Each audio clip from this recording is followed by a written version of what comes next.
बहुत समय पहले, जब त्रिलोक में देवताओं का प्रभाव बढ़ने लगा था, तभी एक असुर राजा था मधु।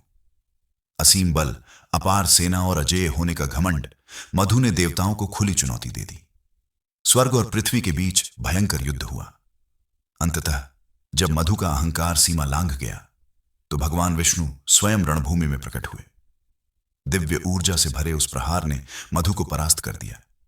उसका मुकुट धरती पर गिरा और एक शक्तिशाली असुर वंश का अंत हो गया। लेकिन विनाश के उसी क्षण अंधकार से भरी एक गुफा में एक नए अध्याय का जन्म हुआ। जब लवणासुर ने पहली बार रोना छोड़ा, तो आकाश में बिजली कड़क उठी, धरती कांपने लगी और अग्नि की लपटें हवा में उठने लगीं। उसकी आंखों में मासूमियत नहीं, बल्कि क्रोध और प्रतिशोध की ज्वाला थी। मानो पिता की मृत्यु की स्मृति उसके रक्त में ही बह रही हो। समय के साथ लवणासुर बड़ा हुआ। युवावस्था में ही उसका शरीर सामान्य असुरों से कहीं अधिक शक्तिशाली हो गया। चट्टानें तोड़ना, पर्वतों को हिलाना उसके लिए अभ्यास बन गया। लेकिन उसके भीतर का क्रोध शांत नहीं हुआ। वह अपने पिता की तरह अजेय बनना चाहता था। घोर तपस्या और वरदान, इसी लालसा में लवणासुर ने घोर तपस्या का मार्ग चुना। श्मशान भूमि, अस्थियों और अग्नि के बीच वह वर्षों तक एक ही आसन में बैठा रहा।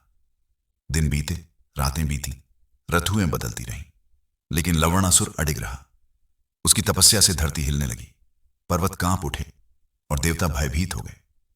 अंततः भगवान शिव प्रकट हुए। शिव ने कहा, तुम्हारी तपस्या असाधारण है। और फिर उन्होंने वरदान दिया, लवणासुर सामान्य अस्त्र शस्त्रों से अजेय होगा। उसके शरीर में असीम बल रहेगा और उसे एक दिव्य त्रिशूल प्राप्त होगा, जिसके रहते कोई भी योद्धा उसे युद्ध में परास्त नहीं कर सकेगा। लेकिन शिव ने स्पष्ट चेतावनी दी, यह शक्ति तभी तक है जब तक अहंकार तुम्हें अंधा न कर दे। वरदान मिलते ही लवणासुर का विवेक नष्ट हो गया। उसने ऋषियों पर अत्याचार किए, मंदिरों को तोड़ा और पूरी धरती को भय में डाल दिया। हाहाकार मच गया। तब अर्षि मर्यादा पुरुषोत्तम श्री राम की शरण में पहुंचे। श्री राम ने धर्म की रक्षा के लिए अपने भाई शत्रुघ्न को भेजा। वरदान का अंत मधुवन में भयंकर युद्ध हुआ।